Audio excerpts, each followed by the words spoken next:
Mi apellido es Jacobois, Brian, un apellido francés muy bonito, y ya hace bastante que no estoy gordo.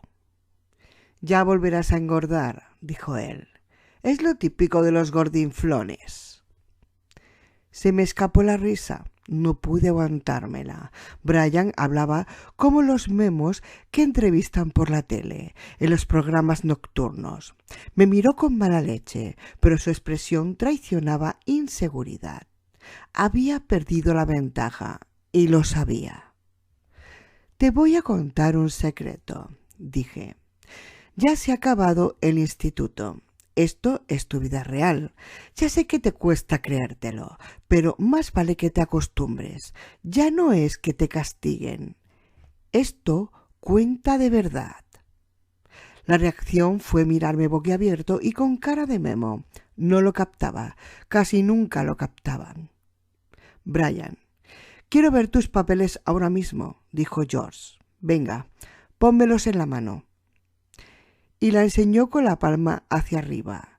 Quizá no fuera lo más prudente, pero George Morgan llevaba mucho tiempo de trooper y a su juicio aquella situación ya estaba bien encarrilada, al menos bastante para decidir que no había necesidad de ponerle las esposas a mi viejo amigo Brian solo para demostrarle quién mandaba. Me acerqué a la camioneta y consulté mi reloj. Era temprano, sobre la 1:30 del mediodía. Calor. Grillos cantando canciones secas en la hierba contigua a la carretera. Algún coche cuyo conductor reducía un poco la velocidad para mirar bien. Siempre da gusto que la poli pare a alguien y no seas tú. Te alegra el día. La mujer de la camioneta estaba sentada con la rodilla izquierda apoyada en la palanca de cambios cromada Hartz. Para mí que los tíos como Brian las instalan para poder pegar una calcomanía Hartz en la ventanilla, al lado de las de Fram y Benzoin. Aparentaba unos 20 años, con pelo castaño hasta los hombros, estirado y no muy limpio. Vaqueros y un top blanco de tirantes, sin sostén, granos gordos y rojos en los hombros, un tatuaje en un brazo donde ponía AC/DC y en el otro Brian te quiero. Las uñas pintadas de un rosa caramelo, pero mordidas y hechas polvo. Y había sangre, en efecto, sangre y mocos colgándole de la nariz. Más sangre salpicándole las mejillas como manchitas de nacimiento. Y todavía más en los labios partidos, la barbilla y el top, la cabeza inclinada para que en las crenchas le taparan una parte de la cara. El cigarrillo subiendo y bajando, tic-tac, seguro que Marlboro o Winston, porque era antes de que subieran los precios todos los colgados que se apuntasen a las marcas baratas. Y si es Marlboro, siempre es el cartón entero. He visto la tira. A veces hay un crío y el tío se reforma, pero lo más normal es que se la cargue el crío. Tenga, dijo ella, levantando un poco el muslo izquierdo. Debajo había un papelillo amarillo. El registro. Yo le digo que se guarde el carnet en la cartera o en la guantera, pero siempre acaba de un lado para otro con las demás porquerías. No tenía voz de flipada. Ni había latas de cerveza o botellas de alcohol por los asientos de la camioneta. No por eso tenía que estar sobria, claro, pero era un paso en la buena dirección. Tampoco se la veía a punto de insultar. Claro que eso puede cambiar. Y muy deprisa. ¿Cómo se llama? Sandra. ¿Sandra qué? McCracken. ¿Lleva algún documento identificativo, señorita McCracken? Sí. Enséñemelo, por favor. Tenía un bolsito de piel sintética al lado, en el asiento. Lo abrió y metió la mano. Se lo tomaba con calma, pero no creo que fuera porque estuviera drogada. Con la cabeza inclinada hacia el bolso, ya no se le veía nada en la cara. Aún se veía la sangre del top, pero la de la cara no. No se veían los labios hinchados que le convertían la boca en una ciruela partida, ni el ojo morado. A mis espaldas. Y una mierda. Yo no entro. ¿Por qué te crees que tienes derecho a obligarme a entrar? Volví la cabeza. George tenía abierta la puerta trasera del coche patrulla. Ni un chofer ni limusina lo habría hecho con más cortesía. Claro que el asiento trasero de las limusinas no tienen puertas que no se pueden abrir desde dentro, ventanillas que no se pueden bajar, ni malla entre la parte delantera y la de atrás. Y no hablemos del tufillo a vómito. Nunca he conducido ningún coche patrulla. Bueno, menos la primera o segunda semana de recibir los Caprice nuevos. Que no oliera un poco así. La razón de que me crea con derecho, Brian, es que estás detenido. Acabo de leerte tus derechos. ¿Qué pasa? ¿Que no me has oído? Coño, ¿y eso por qué? Si no iba deprisa. Es verdad, estabas demasiado ocupado zurrando a tu chavala para darle en serio al pedal, pero conducías temerariamente y de manera peligrosa. Luego está la agresión, no la olvidemos. O sea que adentro. Jo, tío, no puedes. Entra, Brian, o te arrimo al coche y te pongo las esposas. Fuerte, para que te duela. Eso me gustaría verlo. ¿Sí? Preguntó George, con una voz tan grave que hasta en aquella hora de silencio y modorra fue difícil de oír. Brian Lippi vio dos cosas. Lo primero, que George era capaz. Lo segundo, que George tenía, como quien dice, ganas de hacerlo. Y Sandy McCracken lo presenciaría. No es buena cosa que tu putita te vea esposado. Ya es bastante malo que te vea detenido. Ya hablaréis con mi abogado, dijo Brian Lippi antes de subir a la parte trasera del coche patrulla. George cerró de un portazo y me miró. Se ve que hablaremos con su abogado. Qué marrón, ¿no? Dije. La mujer me pinchó con algo el brazo. Me volví y vi que era la esquina planificadora de su carné de conducir. Tenga, dijo. Me miraba. Solo tardó un momento en volver a apartar la cara y buscar algo en el bolso, del que esta vez sacó un par de Kleenex, pero bastó aquel momento para convencerme de que estaba serena, muerta por dentro, pero serena. Tupper Jacobois, el conductor del vehículo, afirma que tiene el registro dentro de la camioneta, dijo George. Sí, lo tengo yo. George y yo nos reunimos al lado del parachoques trasero de la camioneta, la del adhesivo ridículo. Hago lo que me digan las vocecitas, me como a los amis. Y le entregué el documento. ¿Ella querrá? Preguntó George en voz baja. No, dije yo. ¿Seguro? Casi seguro. Inténtalo, dijo George, y volvió al coche patrulla.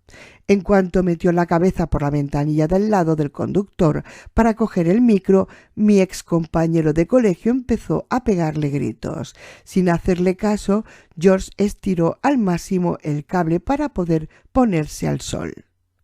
Base, aquí 6, ¿me recibes? Volví a la puerta abierta de la camioneta. La mujer había aplastado el cigarrillo en el cenicero que estaba a rebosar y había encendido otro.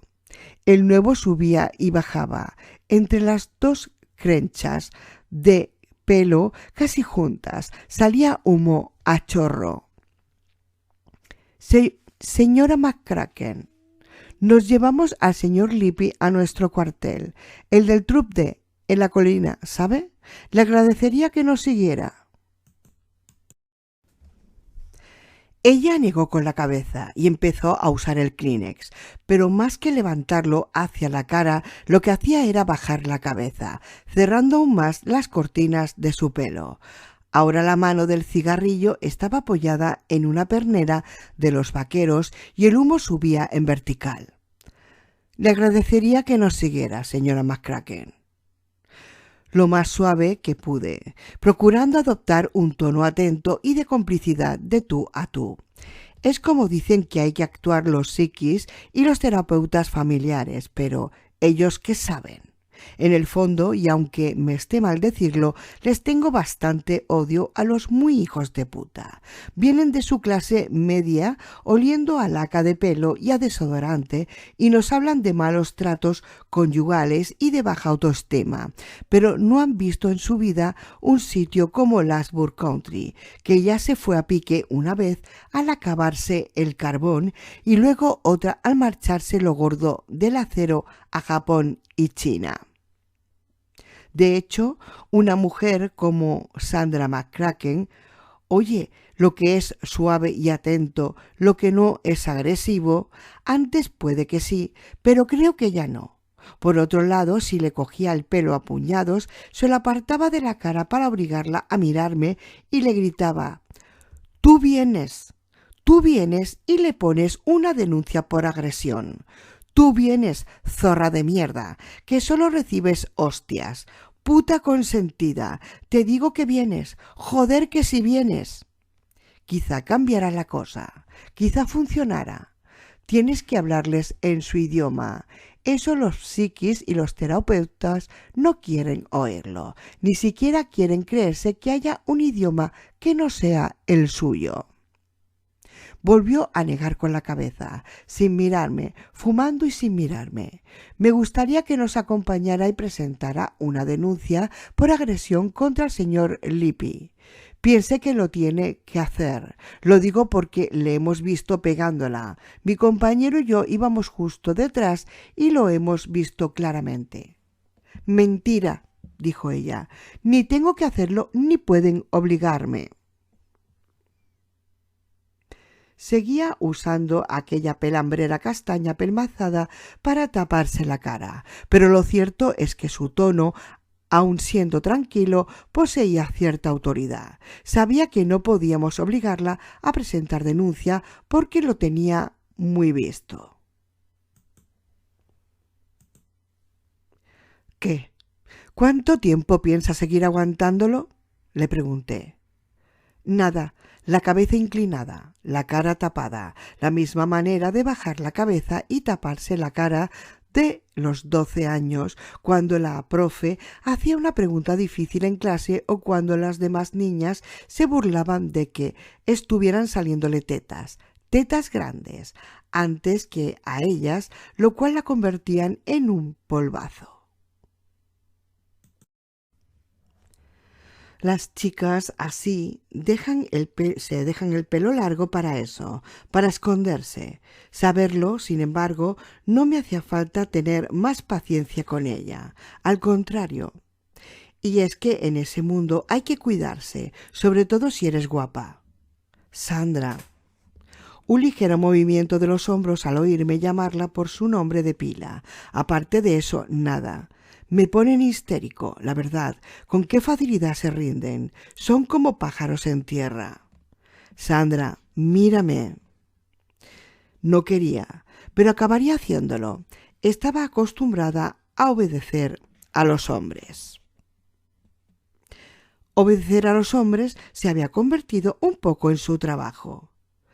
Vuelve la cabeza y mírame. Volvió la cabeza, pero sin levantar la vista. Aún tenía casi todas las manchas de sangre en la cara, lo cual no estaba mal. Probablemente cuando no la zurraban, si era un poco guapa, tampoco se le veía tan tonta como parecía que tuviera que ser, tan tonta como quería ser ella. «Quiero ir a casa», dijo con voz débil de niña. «Me ha sangrado la nariz y tengo que lavarme». «Sí, claro. ¿Por qué? ¿Te has dado un golpe con alguna puerta? Seguro que es por eso. ¿A que sí?» «Exacto, una puerta». Su expresión ni siquiera era desafiante, ni rastro de la actitud. Me como a los amis de su novio. Ella solo esperaba a que acabara. Aquella conversación en el arcén no era la vida real. La vida real era que le pegaran, sorberse los mocos, la sangre y las lágrimas y tragárselo todo junto con jarabe para la tos. Iba por el pasillo hacia el lavabo y no sabía que estaba Brie. Total, que de repente sale el tío muy deprisa y la puerta... ¿Hasta cuándo, Sandra? ¿Hasta cuándo qué? ¿Hasta cuándo piensas ir tragando?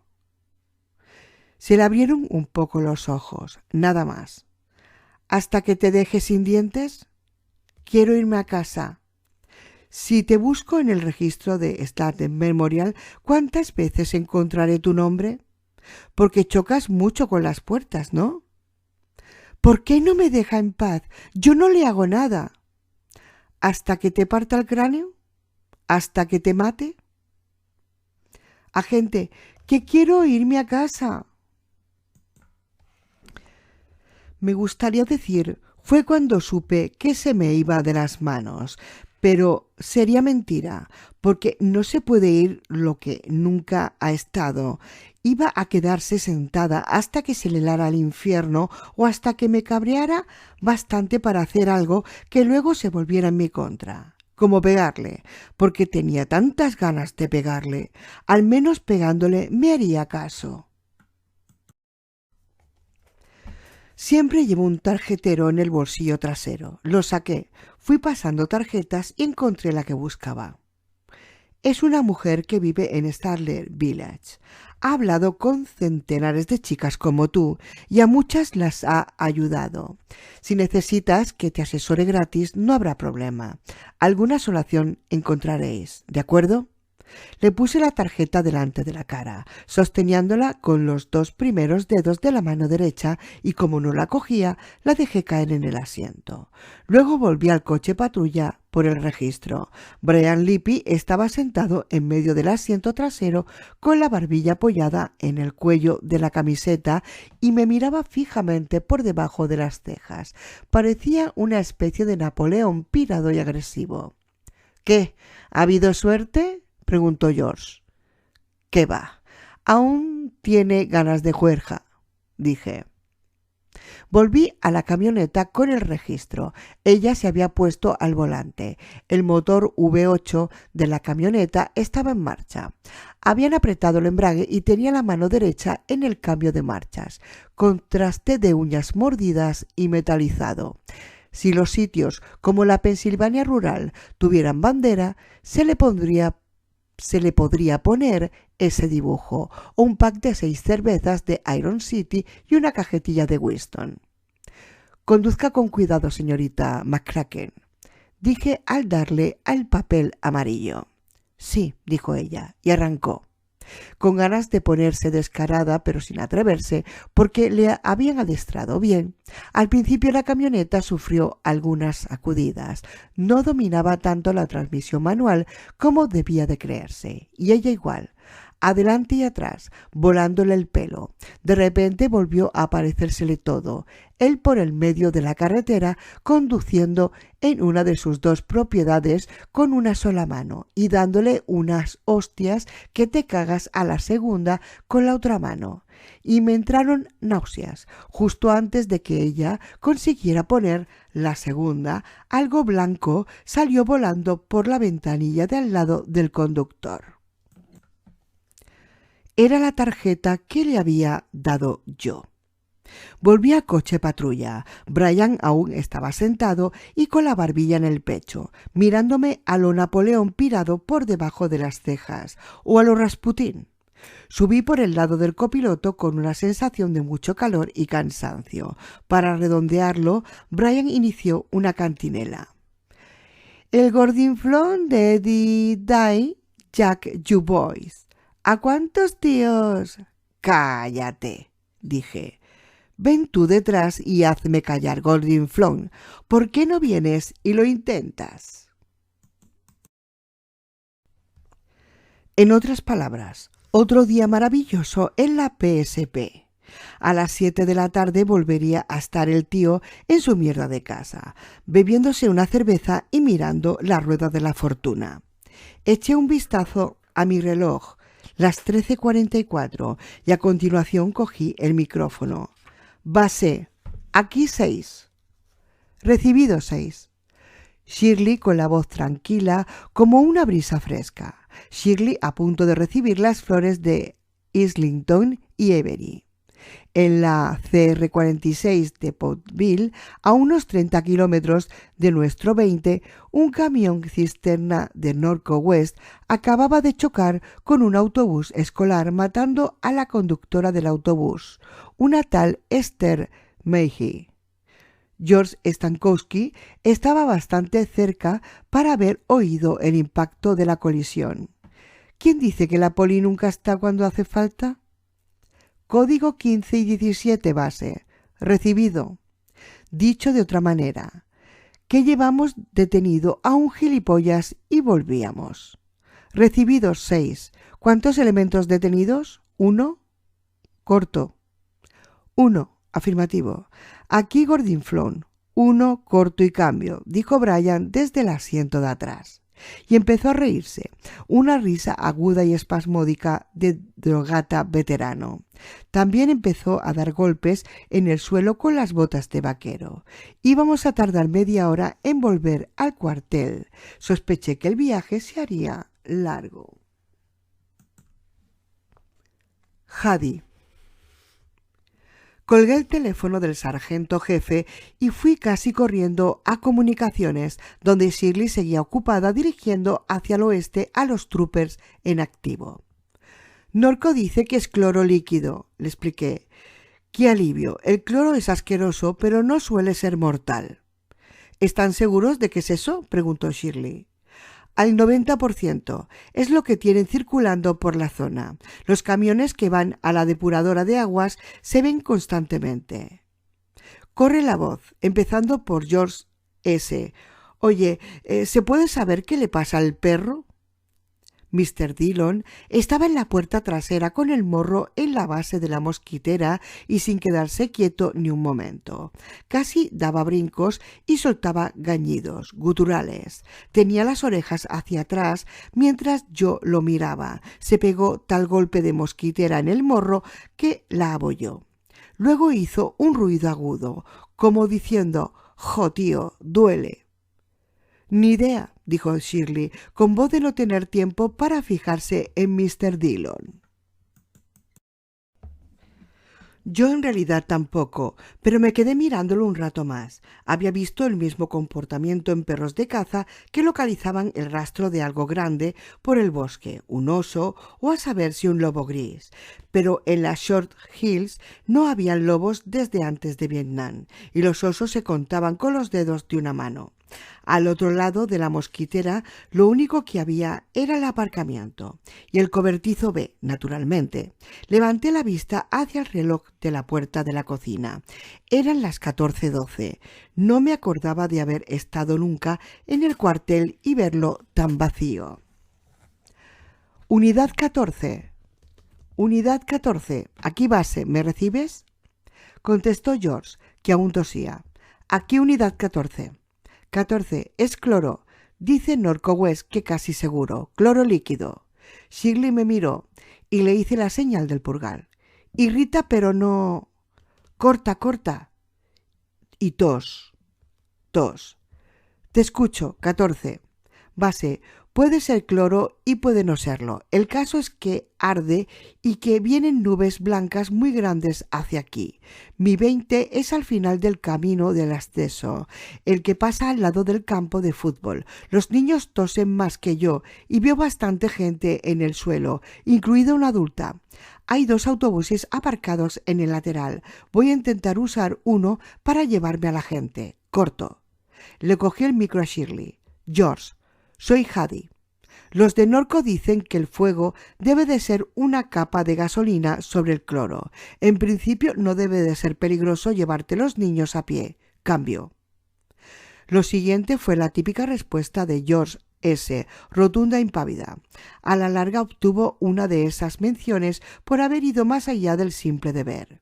Me parece que del gobernador. Y salió su foto en el periódico. Su mujer enmarcó la mención y la colgó en la pared del cuarto de jugar.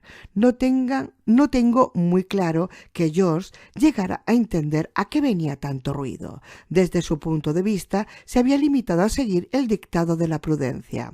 Si había habido algún caso de persona adecuada en el lugar adecuado, fue George Stankowski, en el colegio de Pottsville. «Mejor el autobús», dijo. «Más rápido, 14. Estoy, 7». Faltaba poco para que Shirley y a mí se nos fuera Pottsville a la cabeza un buen rato, debido a que habían surgido otras ocupaciones. Por si te interesa, el trooper George Stankowski subió uno de aquellos autobuses por el procedimiento de reventar una puerta, abatible con una piedra. Lo puso en marcha, un Bluebird de 40 plazas, gracias a una llave de recambio que estaba pegada con celo detrás del parasol del conductor, y consiguió meter dentro a 24 niños que tosían, lloraban y tenían los ojos enrojecidos, además de a 2 profesoras. Había niños que aún llevaban los potes y los ceniceros de cerámica torcidos de la clase de la tarde. 3 estaban inconscientes, uno por reacción alérgica a las emanaciones del cloro. Los otros 2 habían sufrido un simple desmayo por sobredosis de miedo y de nervios. La que lo pasaba peor era una de las profesoras de manualidades, Rosalind Nevers. Estaba tumbada en el suelo, jadeando, medio inconsciente e hincándose los dedos cada vez con menos fuerza en el cuello hinchado. Los ojos se le salían de las órbitas como yemas de huevos escalfados. «Es mi mamá», dijo una niña. Le rebosaban las lágrimas de los ojos, enormes y marrones, pero no soltó en ningún momento el florero de barro que sostenía, ni lo inclinó bastante para que se cayera la flor que había puesto dentro. «Tiene asma». Para entonces George ya estaba de rodillas al lado de la mujer y le había puesto el antebrazo debajo del cuello para inclinarle la cabeza hacia atrás y que tuviera lo más abierta posibles las vías respiratorias. El pelo de la profesora colgaba en el suelo de cemento. «En su bolsillo», dijo la niña del florero. «¿Va a morirse mi mamá?» «No te preocupes», dijo George. Sacó el inhalador Floodben del bolsillo de la señora Nevers y disparó un buen chorro en la garganta. Ella, con la respiración convulsa, tiritó y se incorporó. George la llevó en brazos al autobús, precedido por los niños que tosían y lloraban. Depositó a Rosalind en el asiento contiguo al de su hija. Se puso al volante, arrancó y cruzó el campo de fútbol dando bandazos. Cuando volvió a encarrilar el Bluebird por la carretera 46 del condado, los niños cantaban «Row, row, row your boat». Y así fue como el trooper George Stankowski se convirtió en un héroe de tomo y lomo. Mientras los pocos que nos habíamos quedado en el cuartel nos limitamos a intentar no perder la cordura ni la vida. Shirley. El último comunicado por radio de George fue 14. «Estoy 7. Aquí la unidad 14. Estoy fuera de servicio». Lo registré mirando el reloj para anotar la hora. Eran las 14:23. Me acuerdo perfectamente, como de tener a Hadi al lado y de que me apretó un poco el hombro, supongo que intentando decirme que no iba a pasarles nada a George y a los críos, pero indirectamente, sin palabras. Las 14:23 fueron cuando empezó un verdadero infierno, y lo digo en el sentido más literal. Mr. Dillon empezó a ladrar. No eran los ladridos profundos que solía reservar a los ciervos que se internaban por el campo de detrás del cuartel, o a los mapaches que se atrevían a husmear en el umbral, sino una serie de ladridos agudos que hasta entonces nunca le habían oído, como si se hubiera clavado algo puntiagudo y no consiguiera quitárselo. «¿Y ahora qué coño?», dijo Hadi. Muy tieso, retrocedió 5 o 6 pasos de la mosquitera, un poco a la manera de un caballo de rodeo en un lazado de becerros. Me parece que supe qué iba a pasar, y que Hadi también, pero ninguno de los dos podíamos creérnoslo. Y, aunque no los hubiéramos creído, no podíamos haberle detenido. Yo creo que si lo hubiéramos intentado, Mr. Dillon, hasta con lo buen perro que era, nos habría mordido. Aún soltaba los mismos ladriditos agudos de dolor y había empezado a salpicarle saliva por los lados de la boca. Me acuerdo de que justo entonces mis ojos se quedaron deslumbrados por una luz refleja. Al palpadear, la luz se apartó de mí. Corrió por toda la pared.